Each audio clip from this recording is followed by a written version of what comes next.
Sticky bomb atau bom lengket yang diperkenalkan pada tahun 1940 adalah senjata anti-tank yang dirancang untuk digunakan oleh infanteri.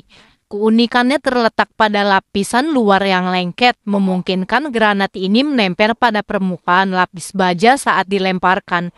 Senjata ini berbentuk bola dengan muatan peledak yang kuat, dilapisi dengan pelindung yang harus dilepas sebelum digunakan.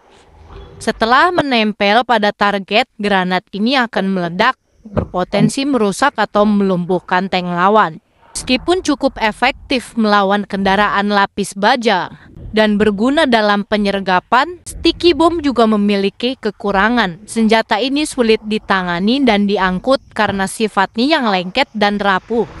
Selain itu, efektivitasnya bisa berkurang dalam kondisi basah atau berlumpur, yang dapat mengganggu daya rekatnya.